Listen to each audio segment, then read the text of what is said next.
लाई पनि विशेष धन्यवाद दिन चाहन्छु। अर्को नाम मैले सधैँ मैले अति नै मान्ने नेपाली सङ्गीतमा साँच्चीकै मान्न लायक नाम, यस्तो गर्विलो नाम हो जसले कसैलाई पनि आजसम्म आँखामा नबिजाउने नाम।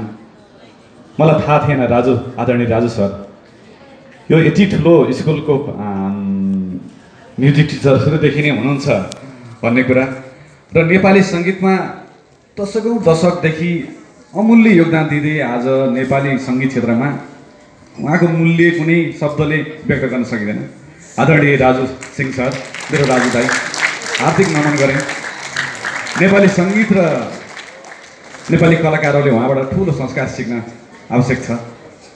आजसम्म कहीँ कसैको कुरा गरेको कहीँ नेगेटिभ देखेको मैले आजसम्म छैन। उहाँलाई एकदमै हार्दिक नमन छ। र हाम्रो डमल विकल सर आफैमा साहित्य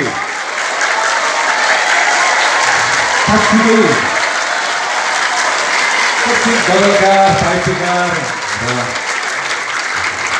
कवि, उहाँलाई नमन छ।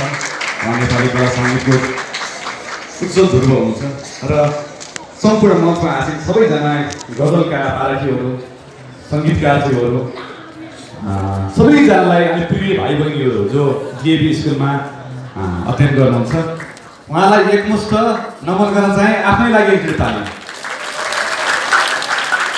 किनभने तपाईँहरू यति भाग्यमानी हुनुहुन्छ बाबु नानीहरू। मैले गाएको गजल दुईवटा मैले सुन्न पाएँ। बिर्सिएर श्रृङ्गारमा गाजल लगाइनेछौ, हाइतेरीका हतारमा गाजल लगाइनेछौ। त्यो गाउने बाबु प्रज्ञान अधिकारी। प्रज्ञान बाबु कता छन्? प्रज्ञान बाबु एकचोटि उठ्नु पर्यो। आहा, ल, प्रज्ञानले एकदमै मिठो मिठो गाए। सबैजनाले भन्नुहुन्छ थानेश्वर गौतमको गजल गाउन असाध्यै गाह्रो छ, हामीले पक्रिनै सकिनौँ, तर बाबुले एकदमै गायो। एकदमै धन्यवाद बाबुलाई। र सानी नानीले पनि गान यस्तो राम्रो। अझ अर्को कुरा हामीले गर्व गर्ने विषय के छ भने समाज अहिले एकदमै बिग्रेको छ भन्ने अनुभूति भइरहेछ हामीलाई। विकृति भने के हो भन्ने कुरा हुन्छ। अब मैले चाहिँ हामीले रिसर्चमा आर्टिकलहरू लेख्दाखेरि मैले समाजको विकृतिको बारेमा नै सोच्ने गरेको छु। विकृति भने के हो भने मौलिक चिजलाई बिगार्नु हो कि अस्तव्यस्त बनाउनु, पहिलेको चिजलाई छरपष्ट पारिदिनु हो, भत्काइदिनु हो कि। हाम्रो नेपाली मौलिक सङ्गीत संस्कृति बिग्रित बिग्रिरहेछ भन्ने एउटा भनाइ छ नि। त्यो बिग्रिनुमा हाम्रो पनि ठुलो हात छ, यो समाजको ठुलो हात छ। सबैभन्दा पहिला त बच्चा बिग्रियो भने त भविष्य बिग्रियो नै।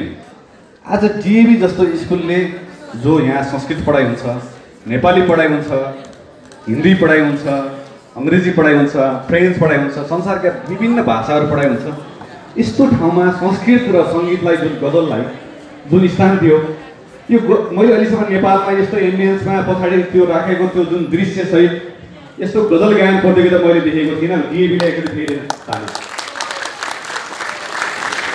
यस्तै स्कुलहरूले नेपाली सङ्गीत जोगाउने हो, हाम्रो गरिमा बचाउने हो।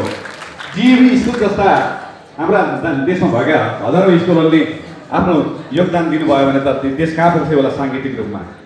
यसको लागि हार्दिक आभार प्रकट गर्न चाहन्छु। यो गजल भनेको अब विशेष त म गजल गायनको रूपमा पनि अगाडि बढ्दै गरेको हुँदा मैले जति गजल गाएँ विभिन्न संस्थाहरूका बिर्सिएर श्रृङ्गारमा गाजल लगाएँ, गुरु लम्सालजीको गाएँ, बेचेर सपना श्रीभक्त पौडेलज्यू गाएँ, तिम्रा यादहरू मलाई भेटेर जान्छन्, जीवन विश्वकर्माको गाएँ, पैसा खाऊ पैसा लाऊ के अरे हाम्रो शम्भु कणेलजीको गाएँ, पैसा मात्रै तिरी पाउने भन्ने गाएँ। मैले धेरै गजलकारहरूका गजल गाएँ। अनि गजल गाउँदै गर्दा मैले एउटा फरक धार भित्र्याएको भनेर सबैजनाले मलाई श्रेय दिनुभएको छ। अरूको भन्दा पृथक गजल गाएँ। राजु दाइले पनि जस्तै मलाई कुरा गर्दा भन्नुभयो, तपाईँले यो धारलाई फरक तरिकाले ल्याइदिनु भयो। म खुसी हुन्छ राजु दाई जस्तो एउटा दिग्गज व्यक्तित्वले सङ्गीतको बारेमा गरेको तारिफ सुन्दा मलाई गर्वानुभूति भयो।